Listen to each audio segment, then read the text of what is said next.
Welcome back to Research. If it's your first time here, my name's Adriana, and this channel is dedicated to sharing all the lessons I've learned and am learning as a new real estate investor.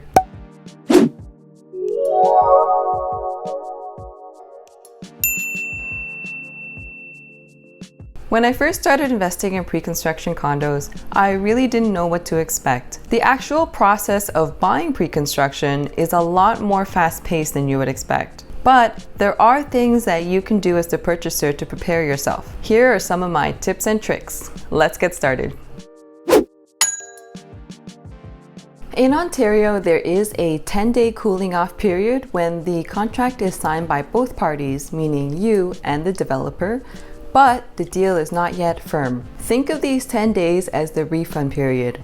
So if you change your mind for whatever reason, you can pull out without being penalized. However, during these 10 days, you will need to prove to the developer that you have a mortgage pre-approval, and this is when you would get your lawyer to review the agreement as well. Most pre-construction contracts are pretty standard, and there are some slight differences in the policy for assignments, right to lease during occupancy, and any additional charges that you as the purchaser may be responsible for. These types of clauses will vary by developer. I do have another video where I review my experience of purchasing from different developers, so if you're interested to get my take, I will link the video here. The most important thing to keep in mind about this refund period is that it is 10 calendar days and not business days. 10 calendar days isn't really a lot of time for you to get your lawyer to review the agreement and get your mortgage pre-approval, especially if there are weekends and stat holidays involved. So let's take a step back and see what we can do to prepare ourselves before we even get to this point.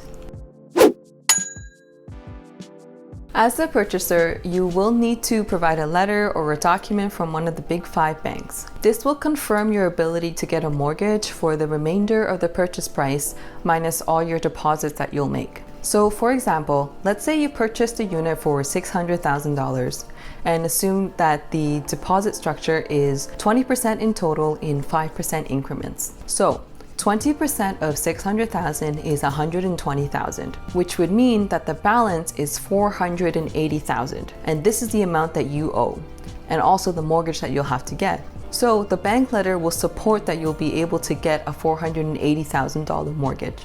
Some developers will accept a letter from a mortgage broker, but if you can get one from one of the big 5 banks, it's accepted with all developers, so it's really the best bet. It's a good idea to get pre-qualified before you make a decision about a unit because it actually speeds up the process for when you actually find the unit that you want. Getting pre-qualified means that the bank is saying that you are eligible up to a certain amount. If it's your first time buying pre-construction, I definitely recommend using one of the online mortgage calculator tools to see what you would be eligible for with your income. This is helpful because then that number won't come as a complete shock. I will link an example below in the description box for you. When it comes time to approaching your bank for that mortgage pre-approval, you'll need to have the following documents ready. Number 1, employment letter.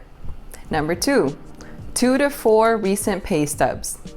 Number 3, statement of investments. So if you have any RRSPs, GICs, or stocks, you just need the documents to show what you have. One very important distinction that I learned is that pre-construction does not qualify for one of the reasons you can take out your RRSPs tax-free under the first-time home buyers program. The unit has to be existing. Number 4, a digital copy of your ID. It can be your driver's license or any other government-issued photo ID that's not your health card. You'll need the next 2 items only if they apply to you. Number 5, a completed gift letter. If you are receiving a substantial sum from your parents or a relative to help with your down payment, you'll need to complete a gift letter and get them to sign it to confirm that it is not a loan. You can usually get these letters by Googling your bank and gift letter, or you can just get your bank to email you the form. Number 6, a statement of accounts or proof of funds. You will need to show proof of funds if, let's say, you are banking with one institution, but you want to get a mortgage with another institution. So this usually happens if the other institution has a better rate. For example, I bank with BMO, and if there's a better mortgage rate at Scotiabank, I will need to show Scotiabank what I have with BMO. Getting all these documents ready really helped relieve my anxiety during the 10-day refund period. By having everything ready, I was really able to focus on analyzing one last time whether to go through with the purchase or not before the deal is firm. So do yourselves a favor and get all of these things ready digitally in a folder. If this is your first purchase, make sure that you have a real estate lawyer lined up to review your agreement. You can usually ask your agent for recommendation if you're working with one, or even friends and family who have purchased before. The most important tip here is to make the connection with your potential lawyer in advance of purchasing so that they have a heads up and can be expecting your agreement. Although pre-construction contracts are largely standard, it's really important to get a real estate lawyer to review because the clauses vary by developer. Now, your real estate lawyer should really be looking out for your best interests, so if that's not the vibe you're getting, trust your gut. In my personal experience, the lawyer that I had for my first 2 investments wasn't really that great. They sent me an email summarizing some pros and cons with the agreement, but that was really the extent of their review. Of course, they offered for me to call them if I had any questions, but it wasn't really inviting. I now have a different lawyer who I'm much happier with because I found that she's very thorough, and she also insists on having a call with me to review the agreement together, even if it's similar to previous ones. Doing this is really helpful because it gives you the opportunity to have a dialogue and ask questions as they come up. There's one more really important tip I wanted to share. The majority of developers, if not all, have moved to using digital signing tools like DocuSign because of the COVID-19 pandemic. It used to be that you had to sign the contracts in person, but because of the pandemic, digital signatures are now acceptable. I'm bringing this up because the 10-day cooling off period does not take into consideration business hours.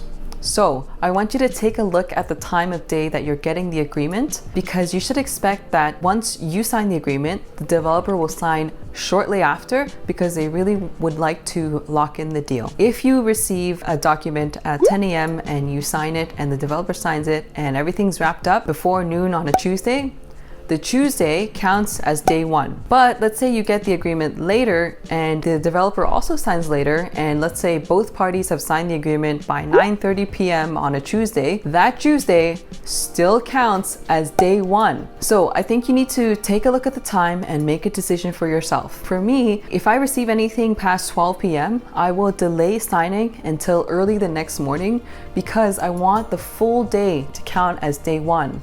Sorry to my agent, Jessie.